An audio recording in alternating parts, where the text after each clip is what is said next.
Olá, boa noite, bom dia. Sou Fernando Gaeb, né? Sou jornalista e formado na área de filosofia. O que eu vou tratar agora é o papel do homem na sociedade. Então é o seguinte, vamos começar. Vamos dizer, senta que ela vem história. Na pré-história, a sociedade ainda não estava nem sequer organizada num processo ideal. As sociedades foram se desenvolvendo através de grupos. Esses pequenos grupos, que não eram nômades, se constituíam em clãs, em famílias. Mais tarde, algumas se consolidaram num espaço territorial, através do sedentarismo. E outras não fizeram esse processo. Se utilizaram dessas sociedades sedentárias, que se tornaram as sociedades agrárias, através do plantio, do cultivo, daí que vem a palavra cultura. E essas sociedades que não se sedentarizaram continuaram sendo sociedades, como se diz na sociologia, as sociedades através do nomandismo, sociedades coletoras. E a questão biológica dessa organização, como não havia uma cultura mais idealizada, que fugisse dos parâmetros naturais, se estabeleceu com o homem sendo provedor, organizador, o homem como fornecedor de matéria-prima, de recursos de subsistência para o seu clã, sua família, mais tarde o seu grupo, que hoje pode ser entendido como aldeia, ou tribo, e que mais tarde algumas se desenvolveram para formar as primeiras cidades-estados, na Suméria, na Babilônia, no Egito, antes de se tornar um império, na Grécia, antes de se tornar um reino, Roma, antes de se tornar um império. Então, o homem teve um papel fundamental como patrono. E não era qualquer homem. Era o mais capaz, mais forte, mais articulado com a sociedade, os que não pertenciam apenas a uma única família, mas a duas, três, através de processos poligâmicos ou de relacionamento aberto. E assim foi se constituindo a cultura pré-histórica. Uma cultura que relegou a mulher para alguns entendidos como segundo plano, para outros uma especialização na sua tarefa social, que era de receber essa matéria-prima, organizar o lar, cuidar dos filhos, netos, tanto próprios como do resto da aldeia, da tribo, da cidade-estado, como nas vestais na Grécia Antiga, que eram as sacerdotisas matriarcas. E isso daí é uma teoria geral da formação da sociedade e da cultura no âmbito filosófico, sociológico, antropológico, das ciências sociais e políticas. Mas, claro que, como toda teoria, as suas divergências, contraposições, outras perspectivas, outros pontos de vista, Dentre esses, podemos encontrar a Ilha de Lesbos, no Mediterrâneo, onde a formação é inverso. Eram sociedades matriarcais. E nesse caso, unicamente para mulheres. Nenhum homem era permitido de forma consensual. Claro que houve incursões depois, a posteriori, de povos que tentaram conquistar, e mais tarde no Império Romano essa ilha fazia parte, mas não tinha tanta grau de importância cultural. E também alguns exemplos de tribos aqui na América Latina, na região do Amazonas, que foi dado devido ao nome das guerreiras amazonas da Grécia Antiga pelos conquistadores espanhóis e portugueses, mas que lá predomina a liderança feminina da sociedade. Assim como houve exemplos tópicos na África, na Ásia, sem adentrar muitos exemplos, que importa entender a função social do homem. A minha colega Patrícia Terbinati irá, por sua competência, aprofundar e desenvolver a parte da competência feminina desse papel na sociedade. Então, na pré-história, se organizou assim. E, claro, houve a reprodução desse modelo nas sociedades antigas, onde o homem era o César, era o faraó, eram os sumos sacerdotes das diversas religiosidades, não confundir com religião, mas religiosidades como formas culturais, como o judaísmo, parte o cristianismo na patrística. Patrística vem de padres, ou seja, função masculina. Não eram mais as sacerdotisas do paganismo.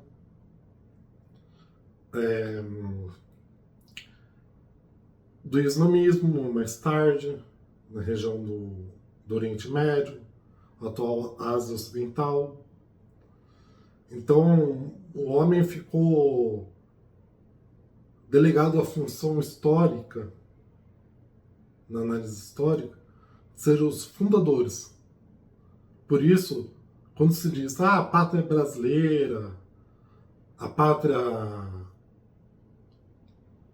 chinesa, a pátria russa, a pátria indiana, a pátria africana, pátria vem de pater, é o pai.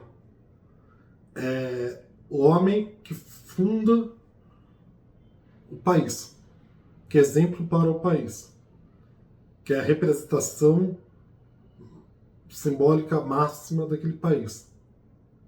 Como os Césares no Império Romano, os faraós, como já disse, mas também com Santo Estevão, que fundou a pátria húngara, e na modernidade, na contemporaneidade, podemos entender como Lenin, que fundou a União Soviética, Mao Tse-tung, que fundou a República Popular da China.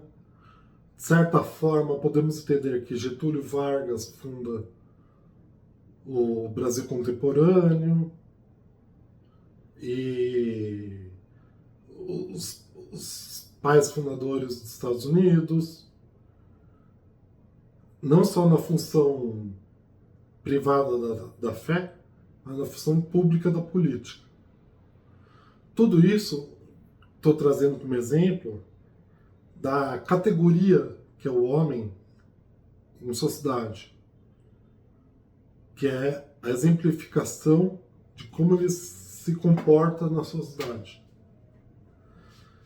O feminismo, podemos entender que é um antigo feminismo da busca de uma função extramatrimonial ou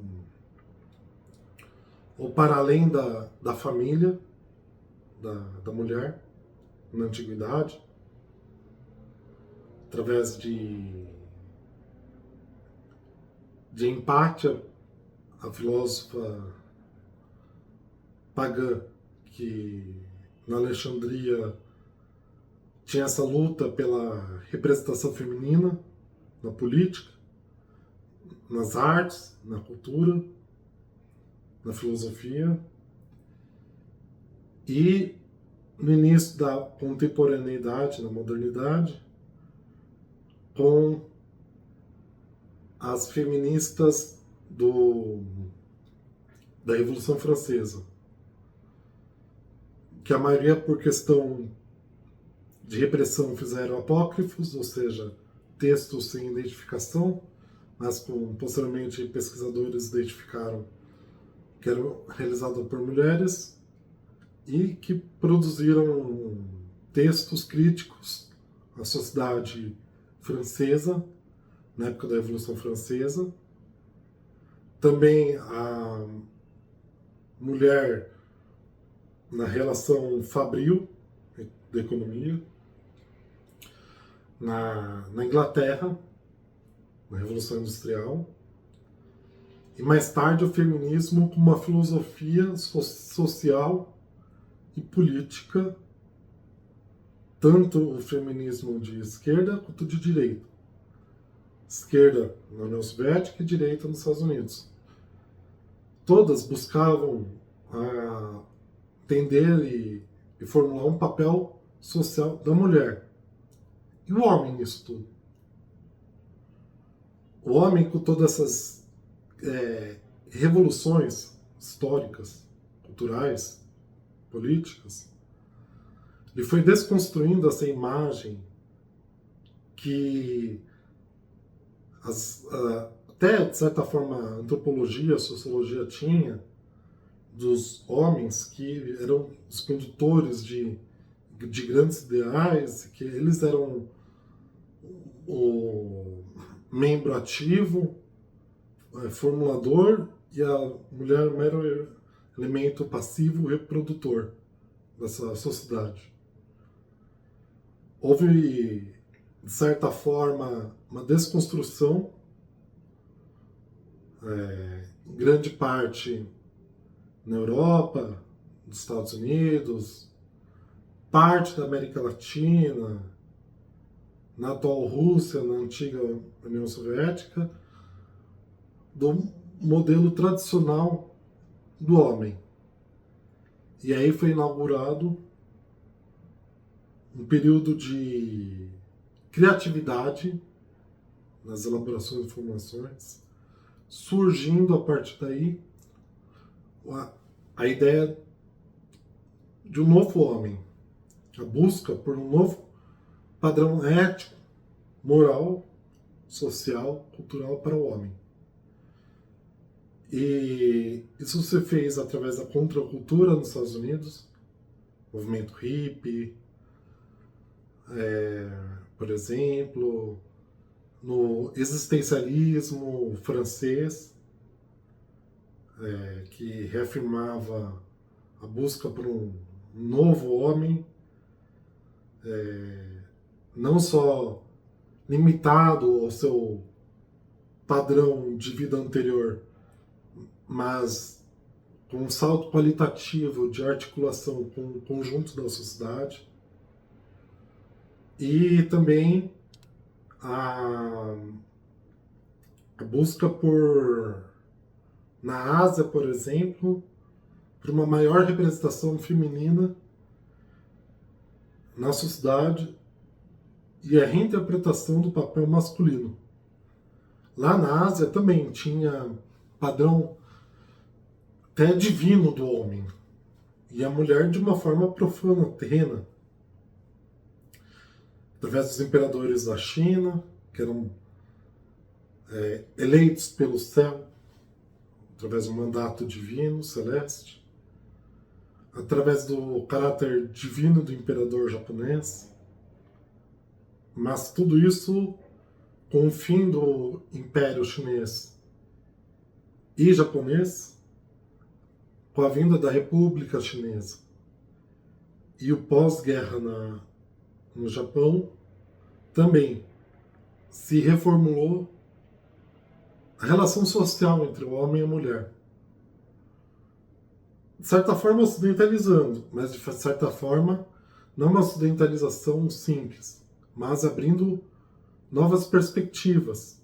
E aí que podemos encontrar o homem geek, o homem nerd, o homem otaku, no caso do japonês, e que também se tornou um exemplo para os homens chineses, coreanos, e no caso das mulheres, com sua participação, sua busca pelo protagonismo, começou, no caso, através da linguagem.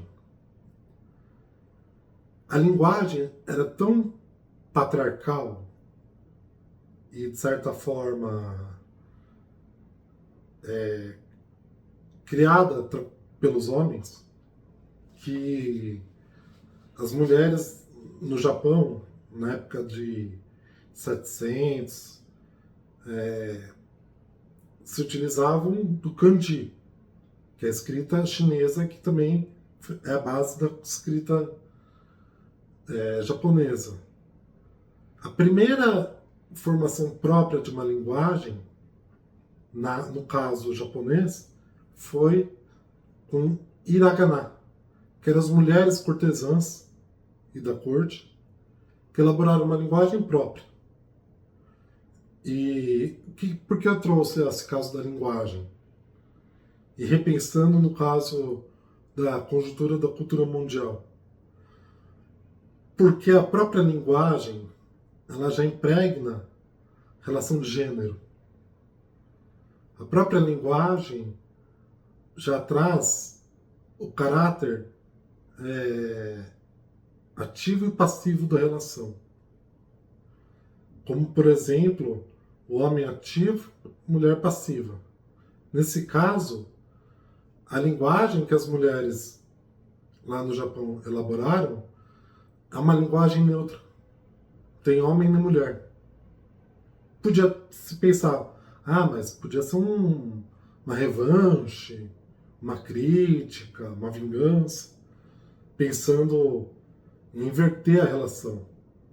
Mas se invertesse a relação, permaneceria no paradigma. Que o paradigma, por exemplo, hoje é a contracultura. A contracultura da década de 60, 70, só se manteve na contracultura. Mas não houve a questão de repensar a cultura.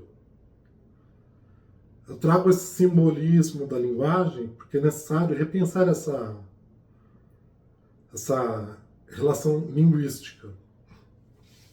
Por exemplo, pensando no caso da linguagem, temos a tradição filosófica do feminismo. Mas será que é uma tradição filosófica do machismo? O que é o machismo? Ao questionarmos o machismo, não estamos impondo o feminismo, de certa forma, a quebrar esse equilíbrio na sociedade? Que uma coisa é o gênero, outra coisa é o sexo. O sexo nós nascemos biologicamente como um fato biológico, um acontecimento biológico. O gênero, nós podemos ser masculinos, femininos, transexuais e uma série de outras gamas que nossa criatividade e filosofia, cultura, religião, pode ser capaz de elaborar infinitas possibilidades. Uma variação entre o 100% homem, homem, 100% mulher, mulher. E que vai além. E é justamente essa proposta filosófica que trago nessa relação para se pensar: é necessário apenas combater o machismo? Ou o feminismo não pode se tornar um fenômeno repressor? Sei que alguns podem dizer: ah, mas você não tem critério de responsabilidade porque não tem um lugar de fala. O lugar de fala é aquele lugar que a mulher melhor representa a si mesma do que o homem. Assim como o homem também pode representar melhor a si mesmo em relação à mulher. A questão é pensarmos no futuro. A juventude de hoje será a cultura do amanhã. Quem fará isso é a educação. E uma educação, ela pode ser uma educação tradicional ou progressista. Ou meio tradicional, meio progressista. Uma educação mantenedora ou criativa. Uma educação que fecha a sociedade ou que abre a sociedade. O que eu digo abrir ou fechar a sociedade? Porque nesse caso nós estamos tratando da continuidade da espécie. Relação de equilíbrio entre os sexos e gêneros, sexos entre os membros da sociedade e os gêneros, ou seja, o fator cultural, é responsável pela continuidade da espécie. E é pouco explorado no debate público essa relação de continuidade da espécie. Sim, tem a questão do aborto, uma questão ampla, no caso da mulher. E também, no caso do homem, tem a questão da castração. Mas é necessário chegar nesse ponto? Ou é necessário avançar além mais? Utilizando da técnica aplicada,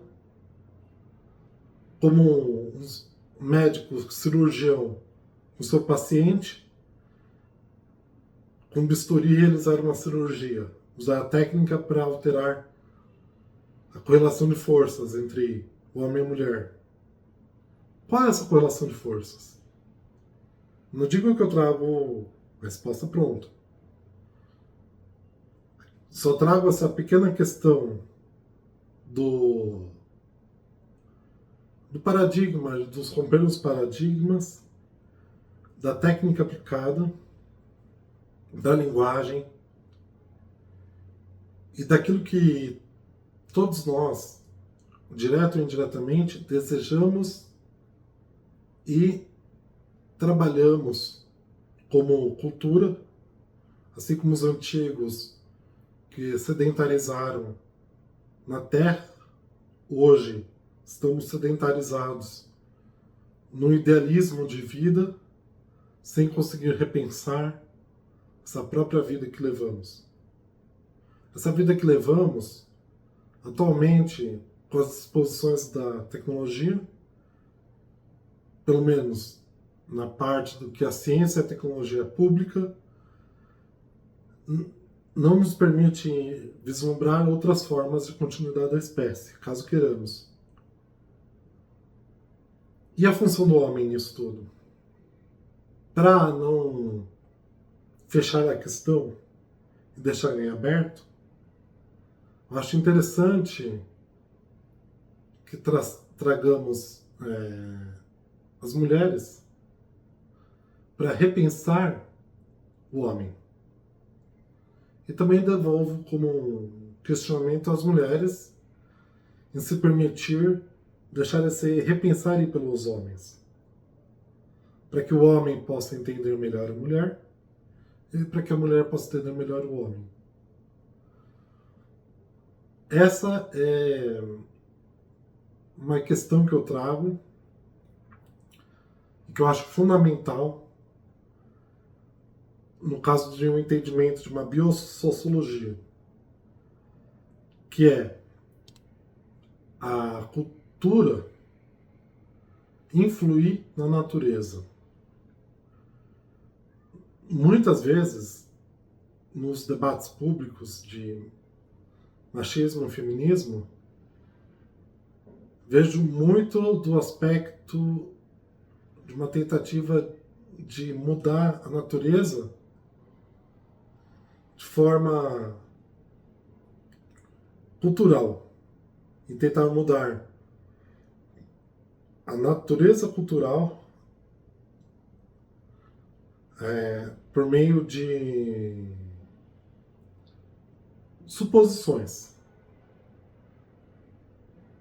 por meio de uma ânsia de luta, uma ânsia de necessidade. E para aqueles que acham que tem uma resposta pronta para essa questão, a própria mudança da espécie traz mudanças na sua cultura. Nesse caso, a própria cultura é necessária repensar a si mesma com as suas ciências.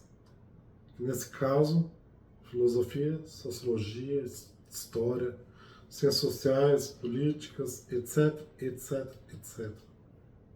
Incluindo aí, claro, teologia.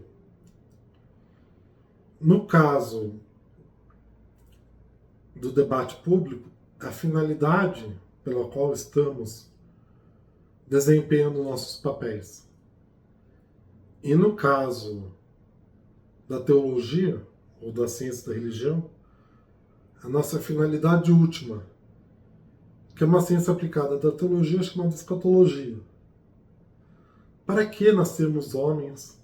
Para que nascemos mulher? Nesse contexto. E a função do novo homem deve ser no sentido de auxiliar para que o velho homem possa entender a sua função histórica e para que a história, o tempo, nos traga melhores respostas. Que só com o nosso trabalho diário, estudos, cada um exercendo seu papel social, pode proporcionar para que entendamos a nossa conjuntura e para onde queremos ir. Qual é a sociedade através da qual se abrirá um caminho de justiça, de oportunidades, onde com o desenvolvimento da cultura e da técnica possamos equilibrar essa relação de gêneros para a continuidade da espécie e para que outras também possam aparecer, né? Surgir. Por que não? A história nos proveu de, no caso a história natural, proveu de tantos exemplos de espécies que não necessariamente superaram o anterior, mas abriram outras perspectivas. Se não fosse os microbióticos, não haveria vida na água. Se não houvesse vida na água, teria vida aqui, na Terra. Se não fosse a vida na Terra, não haveria vida no céu. Assim como, obviamente, a vida fora da Terra, como o caso da panspermia, que é a tese da multiplicidade dos mundos que foram formados por um esperma interplanetário, que é meteoro, cometa, e o óvulo galáctico, que são os planetas. A partir daí surgiram espécies em todos os planetas. Algumas mais materializadas, outras mais energizadas, para não dizer espiritualizadas. E essa relação dual, para que possamos assumir nossa função última na escatologia, deve ser a integração do ser, superar a humanidade, superar a natureza, a cultura, para sermos integralmente nós, quanto pessoas. Sei que esse assunto é muito pouco explorado. No debate público é explorado um aspecto mais político, mas o aspecto mais filosófico, esotérico e científico, no debate público não está explorado. Por isso achei interessante sair um pouco do paradigma comum para trazer essas outras perspectivas, outros pontos de vista, para que assim possamos abrir o debate e auxiliar no desenvolvimento desse conhecimento que é tão pouco explorado, mas tão necessário. Muito obrigado.